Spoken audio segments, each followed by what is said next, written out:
안녕하세요. 세계사 기초 공부 55번째 시간을 시작하겠습니다.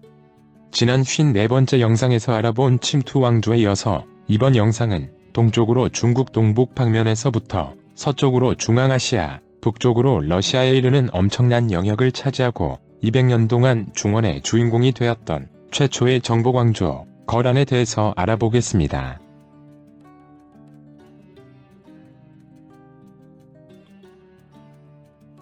독일계 미국 역사학자이자 경제사학자인 비트포겔은 중국사에 등장한 왕조 중에서 한족에 의해 건국된 왕조가 아닌 북방 유목민족에 의한 이민족 왕조를 침투 왕조와 정복 왕조로 구분했습니다.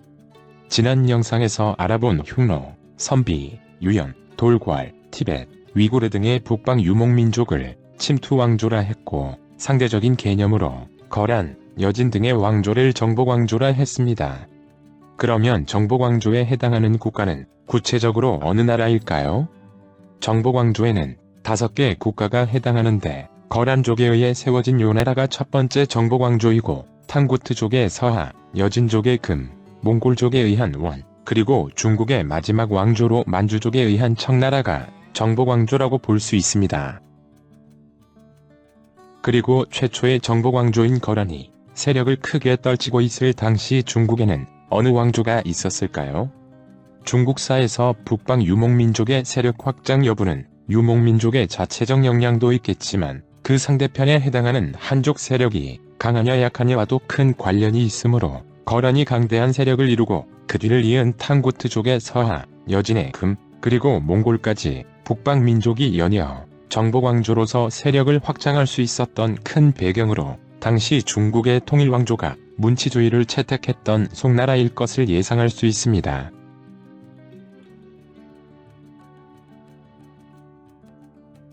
지난 영상에서 침투 왕조와 정복 왕조의 핵심적 차이점으로 유목민족으로서의 독자적인 정체성 유지 여부를 들었고 침투 왕조들이 자신들의 정체성을 지키지 못하고 한족에 동화된 가장 대표적인 내용으로 북위 휴문제의 한화 정책에 대해서 알아보았습니다.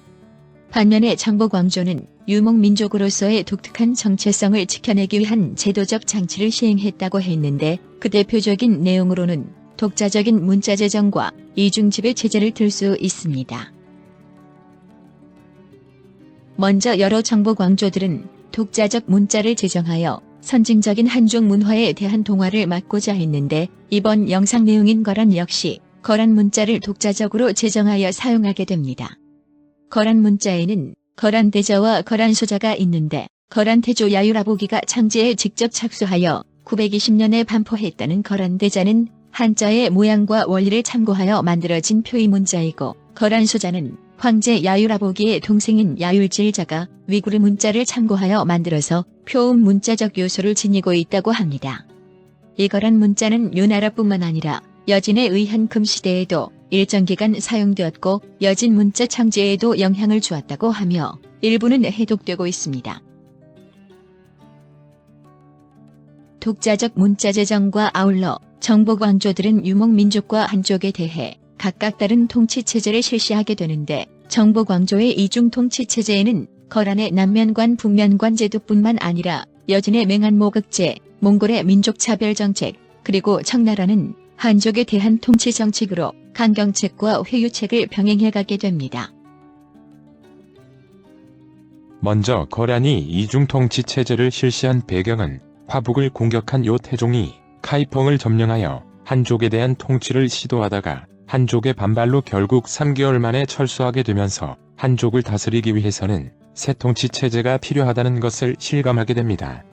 즉 지배층이 정복민 거란족이기는 하지만 요 나라를 구성하는 대다수의 민족은 농경민인 한족이었으므로 유목민족의 방식으로 한족을 다스릴 수 없다는 것을 알게 된 거란인들은 한족은 한족의 법에 따라 한족 방식으로 다스리고 유목민족은 자신들의 방식으로 통치함으로써 다민족으로 구성된 요 나라 국가 통치의 효율을 높이고자 한 것이 이중지배체제의 실시 목적이라 볼 수 있습니다.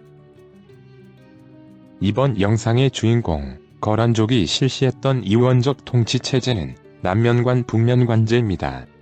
이 제도는 거란인과 기타 유목민들은 기존의 거란 조직을 재편한 북면관제로 통치하고 한족이나 바레인 등 농경민에 대해서는 기존 중국의 행정체제와 주현제를 바탕으로 남면관제를 실시하는 제도인데, 북면관 남면관이라는 용어는 거란 조정에서 요황제를 중심으로 북면관이 북쪽에 남면관이 남쪽에 위치했기에 붙여진 이름이라고 합니다.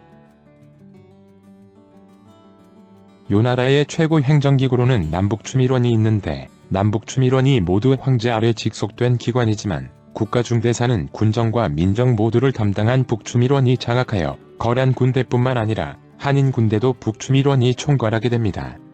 북추밀원을 최고 관청으로 하는 북면관에는 평상시에 일반 행정을 집행하는 북남재상부 등 여러 기관이 설치되어 유목민을 다스리게 했습니다.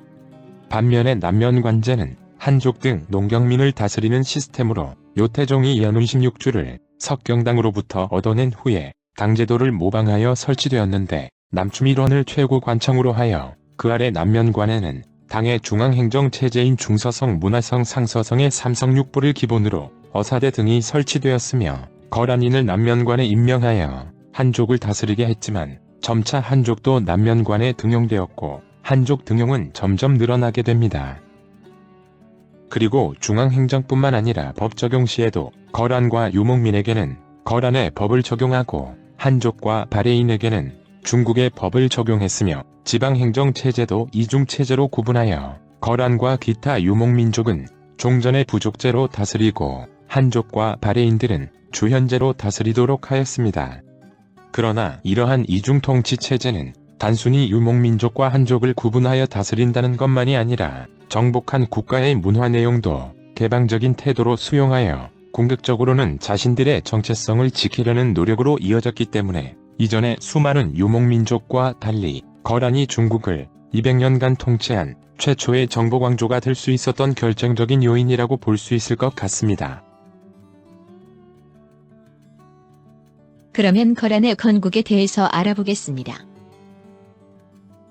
선비족의 한 갈래로 생각되는 거란은 주로 요하상류와 시라무흰강 유역에서 분포하던 유목민족인데, 스스로를 칼날이라는 의미를 지닌 키타이라 불렀다고 합니다.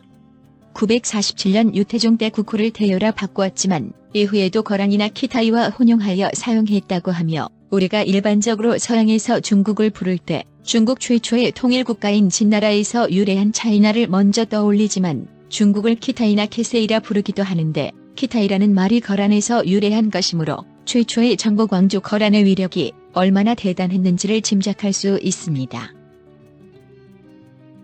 거란은 원래 8개 부족이 있었지만 통합이 되지 못하고 무측천 시기에 당에 반란을 일으켰다가 실패하면서 돌궐과 당, 위굴에 연이어 복속해야 할 정도로 주변 강대국 사이에 끼어서 복속과 자립의 위태로운 선택을 하고 있었는데, 거란을 억압하던 돌궐 제2제국이 위구르에 망하고 840년에 위구르를 멸망시킨 키르기즈도 예니세이 지역으로 돌아가 버리자 때마침 당과 발해가 쇠퇴한 틈을 타 세력을 키운 거란은 야유라보기가 등장하면서 초원지대의 주도권을 장악하게 됩니다.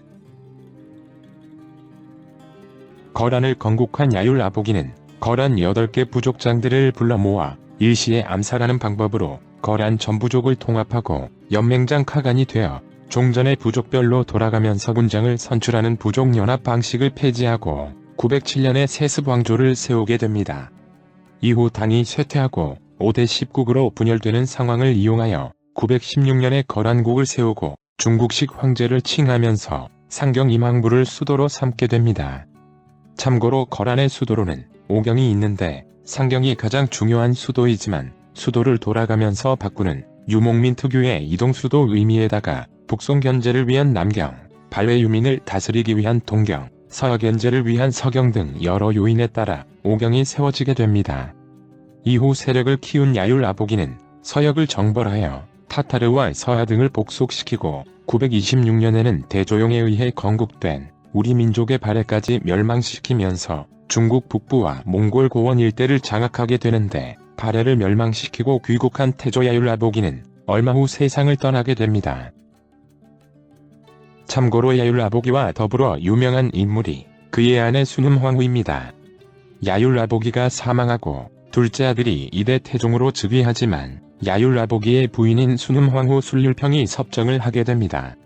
순흠황후는 태종의 통치에 걸림돌이 될 것 같은 옛 권신들과 그 부인들을 불러 순사를 강요하면서 결국 모두 죽여버릴 정도로 과감하고 강인한 성격을 지니고 있었는데, 죽음에 임한 조사온이라는 신하가 태조가 사망했으니 순흠황후 역시 같이 죽어야 하는 것 아니냐면서 이의를 제기하자, 자신은 나라를 위해 살아야 한다면서 자신의 한쪽 팔을 잘라 태조의 무덤에 묻었다는 일화가 유명합니다. 이후 순륜평은 자신의 동의 없이 손자 야유란이 귀족의 추대를 받아 요 3대 황제 세종으로 즉위하자 손자와 대립하게 되는데, 세종을 옹립한 사람들은 야율라복이 죽음 이후에 권신들이 제거된 것처럼 또다시 순륜평에게 순사를 강요당할 것을 염려했던 귀족들이었다고 합니다. 태종의 아내 순륜평 외에도 성종시대의 예지황후 소시에서도 알 수 있듯이 일반적으로 유목민인 거란 여성들은 농경민인 한족에 비해서 여성의 사회적 지위가 높았고, 경제활동뿐만 아니라 정치활동, 심지어 군사정복 활동에 참여하기도 하였습니다. 태조 야유라보기의 뒤를 이어 둘째 아들 야유덕광이 황제 위에 오르게 되는데, 그가 요2대 황제 태종입니다. 원래는 야유라보기의 첫째 아들인 야율배 즉 야유돌력이 태자로 지정되어 있었는데, 사냥보다 독서를 즐기면서 한족 문화를 좋아하던 유약한 첫째 아들이 황제가 되면 국가 발전에 장애가 될 것을 염려했던 어머니 순흠황후의 견제로 결국 둘째 야율덕광이 황제가 됩니다. 황제 위에서 밀려난 야율배는 발해 멸망 후에 그 땅에 세워진 동단국의 왕으로 있다가 신변의 위협을 느껴 후당으로 귀순했고, 이후 후당 정변 과정에 이종가에게 피살당하는데, 그의 시신은 후에 3대 황제가 되는 아들 야유란이 직접 수습하여 요나라로 모셔오게 됩니다. 지난 5대 10국 영상에서 알아본 것처럼 당시 후진의 석경당이 후당과 대립 중에 거란의 지원을 요청해오자 요태종은 형 야율배를 죽인 이종가에 대한 복수와 함께 세력 확장을 시도하여 5만 명의 군대를 파병하였고, 결국 후당 4대 황제 이종가를 죽이고 936년에 후당을 멸망시키면서 석경당의 황제 옹립을 도와주게 됩니다. 후진 황제가 된 석경당은 그 대가로 매년 거란에 막대한 조공을 바칠 뿐만 아니라 자신보다 10살이나 어린 요태종을 아버지 황제라고 받들면서 연운 16주를 바쳤고, 연운 16주에서 나오는 상당한 경제력과 후진에서 받는 조공을 바탕으로 태종시대의 요나라는 큰 번영을 누리게 됩니다. 이후에 석경당의 뒤를 이은 후진 2대 황제 석종귀가 세패를 거부하고 거란에 강경한 태도를 취하자 요태종은 직접 군대를 끌고 진정에 나서게 됩니다. 처음에는 후진군에 패배했지만 946년에 재출병하여 후진을 멸망시키고 카이펑을 점령했지만, 점령지에 대한 가혹한 수탈과 함께 거란 병사들의 잔혹한 학살과 약탈을 방조하면서 점령지 한족의 격렬한 반발을 초래했고, 결국 한족의 반발이 점점 거세지자 대단했던 요태종도 병사들에 의한 학살 약탈을 막지 못한 점과 한족에 대한 새로운 통치 방법의 필요성을 느끼면서 3개월 만에 요나라로 철수하다가 귀국중에 병사하게 됩니다. 태종의 뒤를 이어 요 3대 황제가 된 사람은 야유런 세종입니다. 그는 야율라보기의 손자로 원래 황태자로 지정되었다가 어머니에 의해 밀려난 야율배의 아들이자 2대 태종의 조카인데, 순륜태후에 의해 순사될 것을 걱정한 귀족들의 추대를 받아 황제로 등극하지만 할머니 순륜태후와 대립하게 됩니다. 순륜태후는 원래 둘째 아들인 태종 야율덕광보다 셋째 아들 이호를 더 아꼈고, 둘째 야율덕광의 뒤를 이어 셋째 이호를 황제로 옹립하려 하다가 손자 야유론과 대립하게 되는데, 결국 승리한 세종이 순륜태후를 태조 야율라복이 무덤에 유폐시키면서 할머니 순륜태후에게 내쳐진 아버지 야율배의 안을 풀게 되지만, 이후 황제가 된 야유론은 사체에 빠져 국정을 파탄내다가 피살당하게 됩니다. 뒤를 이어 술에 취해 사람을 함부로 죽이는 등 폭군으로 유명했던 요 4대 황제 목종도 피살되면서 요나라는 국정 혼란에 빠졌다가 982년에 가서야 12세의 야율융서가 제6대 황제 성종으로 즉위하면서 10세기 후반부터 11세기 중반까지 요나라는 전성기를 맞이하게 됩니다. 그러면 거란의 전성기를 열었다는 요 성종에 대해 알아보겠습니다. 성종에 관한 두 가지 핵심 내용으로, 첫째는 송과 전연의 맹을 체결했다는 것, 두 번째가 고려를 세 차례 침공했다는 것입니다. 먼저 거란과 송이 전연의 맹을 체결하게 된 과정을 알아보겠습니다. 송태조 조광윤의 뒤를 이은 송2대 황제 태종 조광의는 송태조가 마무리하지 못한 5월과 거란 바로 옆에 있던 북한까지 979년에 멸망시킴으로써 5대 10국의 완전한 통일을 이루었던 대단한 황제였는데 5대 10국 통일을 달성하자마자 연이어서 중국의 수권 사업인 연운 16주 탈환을 위해 거란을 공격하다가 참패를 당하고 태종 자신도 화살을 맞은 상태로 간신히 도망가게 됩니다. 이후 986년에 송태종이 또다시 거란에 대한 2차 북벌을 시도하지만 당시 요황제인 성종은 송 공격을 결국 막아내었고 발해 유민이 세운 정안국이 고려와 내통한 것을 알게 되면서 986년에 정안국도 멸망시켰으며 서역 유목민족도 복속시키고 고려를 한 차례 침공하여 송과의 관계를 끊겠다는 약속도 받아내게 됩니다. 이후에도 송에 대한 수차례 침공해서 송의 미약함을 알아채고 기세가 오른 요성종은 1004년 송나라를 대대적으로 침공하게 됩니다. 요성종과 당시 섭정을 하던 요성종의 모후 예지황후가 끄는 거란의 20만 대군은 진군 초반에 빠르게 북송 향례로 남하하여 북송의 수도 카이펑에 가까운 전주 지역 전연에 접근하여 북송을 위협하게 됩니다. 당시 북송도 북송의 태평성세라는 평가를 받는 송 3대 황제 진종 시대였는데 처음에 진종은 거란이 공격해오자 겁을 먹고 피난을 가려 했다가 구준 등 신하들의 권유로 중앙군 금군을 직접 끌고 북상하여 송군에 합류하면서 송군의 기세는 오른 반면에 요나라는 정찰 중이던 요명장 소달름이 암살당하여 거란군의 사기는 떨어지게 됩니다. 결국 양국 간의 전투가 교착 상태에 빠지자 화친을 바라는 송과 거란 양측의 이해관계가 맞아떨어지면서 체결한 것이 그 유명한 전연의 맹약입니다. 참고로 거란군을 이끌었던 예지황후 소씨는 요 5대 황제 경종의 황후이자 요 6대 황제 성종의 모후로 이름은 소작입니다. 요 황실의 성씨는 야율씨이고 황후는 원래 술률씨인데 요 태종 때 술률씨가 소씨로 바뀌면서 태조 야율아보기의 황후인 순음황후 솔률평처럼 요나라 황후들은 거의 소씨이지만 일반적으로 소황후라고 하면 예지황후를 일컬을 정도로 정치적 역량이 워낙 출중했던 황후입니다. 황후 시절에도 허약한 경종을 대신하여 국사를 주관하기도 했는데 남편 경종이 죽고 12살의 아들 성종이 즉위하자 황태후로 장기간 섭정을 하면서 성종이 명군이 되는 데 큰 역할을 했다고 합니다. 소황후는 황제권의 위협이 되는 황족이나 권신들을 적절하게 억누르면서 과거제도 실시하여 거란족과 한족을 가리지 않고 등용하는 등 현명하고 공정하게 조정을 이끌었으며 전쟁터에도 직접 참여하여 중대한 결정을 내릴 정도로 거란 역사에 큰 영향력을 발휘한 여걸로 평가받는데 소손영에게 고려를 침공하게 했고 전연의 맹을 체결하여 양국 간의 평화가 수립된 것도 소황후의 결정이었다고 하며 1009년에 황권을 지켜준 어머니를 지극히 받들었던 아들 성종에게 통치권을 넘겨주고 세상을 떠나게 됩니다. 1004년에 체결된 전연의 맹은 요성종과 송진종이 전연, 오늘날 허난성 부양시에서 체결한 강화조약입니다.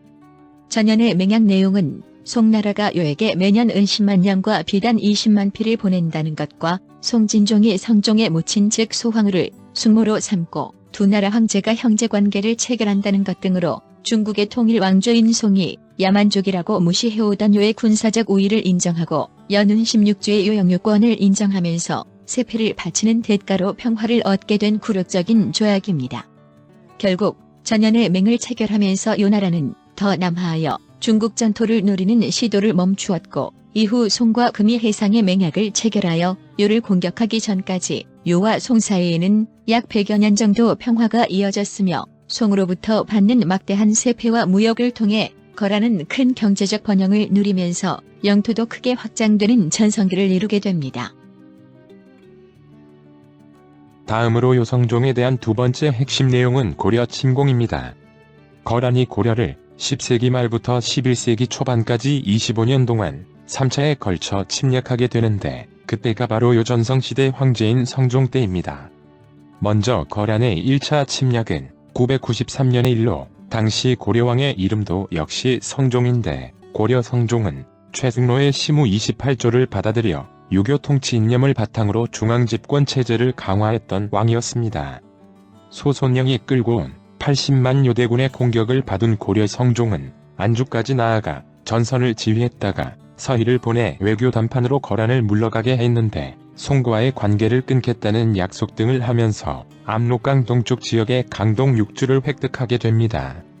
이 담판은 거란이 고려를 공격한 의도가 주공격 목표인 송을 치기 전에 그 배후를 차단하기 위한 것임을 꿰뚫어본 서희의 뛰어난 외교적 성과로 송과의 관계를 끊겠다는 약속으로 거란에게 명분을 주는 대신 국제정세 변화에 따라 유연한 실리외교를 채택하고 있었던 고려의 외교적 승리라고 볼 수 있습니다. 하지만 송과의 단교 약속을 지키지도 않고 강동 6주 반환을 요구하는 거란을 묵살하고 있던 고려를 당연히 그냥 내버려 둘 리 없는 거란은 강조정변을 핑계삼아 1010년에 어머니 예지황후의 복상 중임에도 빠른 성과를 내고 싶어 했던 요성종이 40만 대군을 끌고 직접 쳐들어오게 되는데 이 거란의 2차 침입 때는 강조가 지휘하는 고려군을 거란이 격파하고 고려 수도 개경까지 함락시키면서 고려 현종이 나주로 피난가기도 하지만 흥화진의 장수 양규가 곽주 전투 등에서 거란을 몰살시키고 포로로 잡힌 고려인을 구출하는 등 큰 승리를 거두게 됩니다. 이후 고려조정과 화친하고 철수하는 요성종의 거란 본대를 예전에서 만난 양규와 귀주의 별장 김숙흥은 화살이 다 떨어질 때까지 장렬히 싸우다가 전원 전멸했지만 고려에 계속된 저항으로 결국 요성종은 간신히 압록강을 건너 철수하게 됩니다. 이후 강화 내용인 고려 현종이 요에 친조하지도 않고 강동 6주도 여전히 반납하지 않았으며 심지어 고려가 거란과 국교를 끊고 송과 교류를 시작하게 되자 1018년에 소배합이 끄는 거란 10만 대군의 3차 침입이 시작되지만 그 유명한 강감찬 장군의 귀주 대첩으로 거란은 10만 명 중 수천 명만 살아 돌아가게 되었고 고려는 북방 민족의 침입에 대비하기 위해 천리장성을 쌓게 됩니다.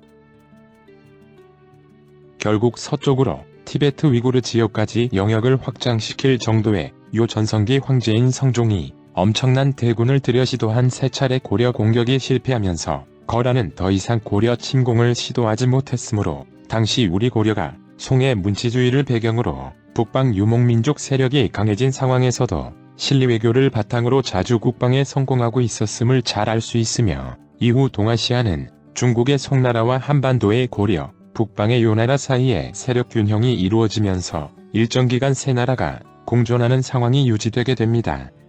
이처럼 요성종은 비록 대규모 군대를 동원한 고려 원정은 실패했지만 서쪽 중앙아시아 지역까지 영역을 크게 확장하고 조세제도 개혁과 신분에 관계없는 공정한 법 집행, 철저한 비리 척결 등을 통해 내정도 잘 다지면서 50년간의 요 전성기를 이루었고 성종이라는 묘호에서도 알 수 있듯이 요 군주 중에서 가장 훌륭한 평가를 받는 황제가 됩니다.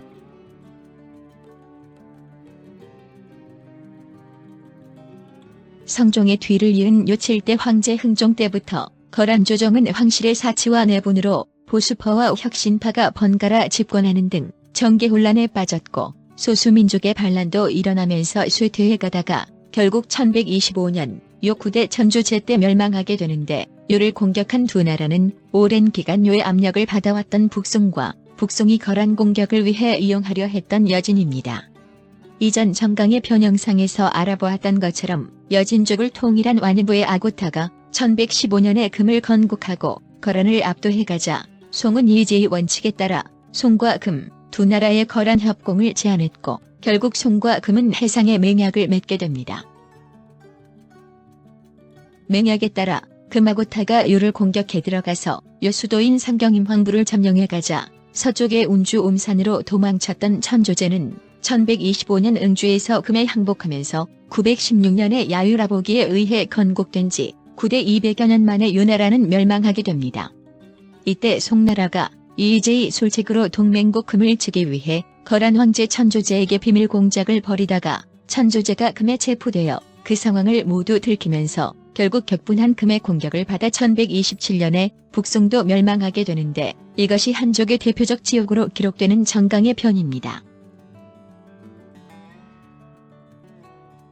요가 멸망하고 송과 금 사이에 전쟁이 벌어진 틈을 타서 탈출한 야율대석은 거란 유민들을 이끌고 서쪽 중앙아시아 지역으로 이주하여 1124년에 서요, 즉 카라키타이를 건국하게 되는데 여기서 카라라는 말은 튀르크어로 검다는 뜻으로 결국 카라키타이는 검은 거란이라는 뜻이라고 합니다. 1132년에 황제를 칭한 야율대석은 오늘날 신장 지역에 있던 쿠차 위구르를 점령하고 튀르크족이 세운 최초의 이슬람 왕조인 카라한 왕조를 복속시켰으며 1141년 사마르칸트 부근의 카트원 전투에서 셀주크 튀르크까지 격파하면서 탈인 분지지대를 장악하여 비단길을 통한 중개무역으로 번영하게 됩니다.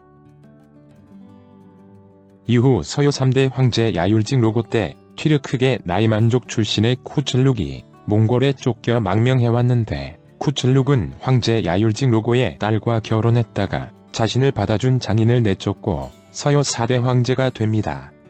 원래 네스토리우스 파크리스트교를 신봉하던 쿠슬룩은 장인의 환심을 얻기 위해 서요국교인 불교로 개종했는데 이슬람교를 매우 싫어했다고 합니다.